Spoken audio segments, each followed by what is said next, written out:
से वो बाज नहीं आती थी। सुकन्या बहू बनकर जब से आई यही कोशिश करती रहती कि गरिमा खुश रहे। वो हर काम मुझे पूछ कर करती। उसकी कोशिश यही रहती कि मम्मी जी को मेरी वजह से शर्मसार ना होना पड़े।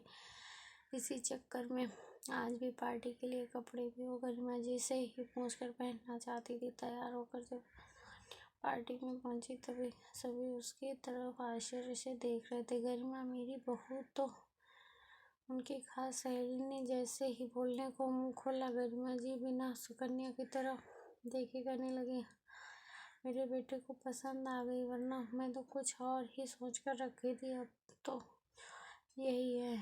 कहा ज्यों ही वो पलट कर सुकन्या की तरफ देखी, खुद ही आश्चर्य में पड़ गई। ये तो वो साड़ी है ही नहीं जो वो पसंद करके बोली थी। ये क्या पहन कर आई है तुम? था ना वो वाली साड़ी पहन कर आना, धीमे से गरिमा जी ने सुकन्या से कहा। तभी पार्टी में आई महिलाएं सुकन्या को बोली, बहुत खूबसूरत लग रही हो, ये किसकी पसंद है जिसे ये समृद्ध लेकर आए?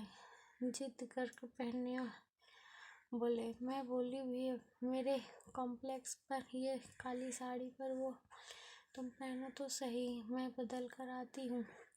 जी की ओर देखते हुए सुकन्या ने कहा, अरे नहीं सुकन्या, बहुत ग्लैमरस लग रही हो, की ज़रूरत नहीं है। सच में गरिमा, तुम्हारे बेटे की पसंद वाकई बहुत अच्छी है। गरिमा जी की दोस्त ने सुकन्या के सिर पर हाथ फेरते हुए कहा।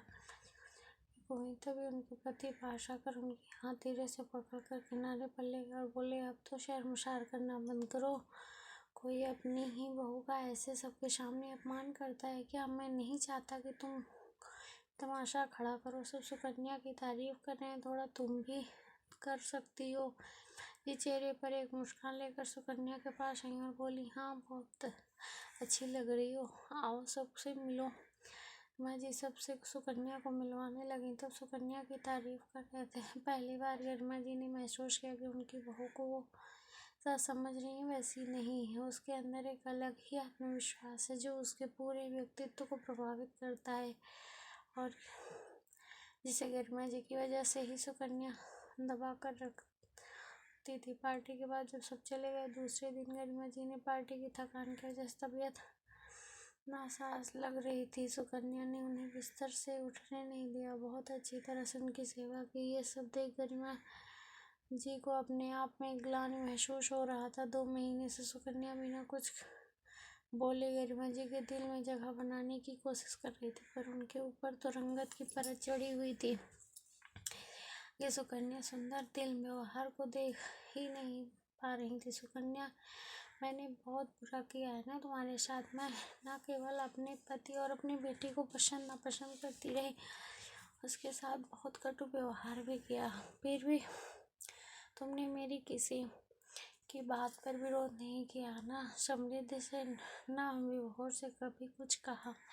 यहाँ तक कि अपने माता पिता के पास भी मेरी तारीफ करती रही। हो सके तो मेरे व्यवहार के लिए माफ़ कर देना। गरिमा ने बिल्कुल नाराज नहीं हूँ मम्मी जी, आपकी जगह कोई भी होता तो यही करता। मेरे मन में बस यही रहता कि आपको दुखी ना करूँ मम्मी जी।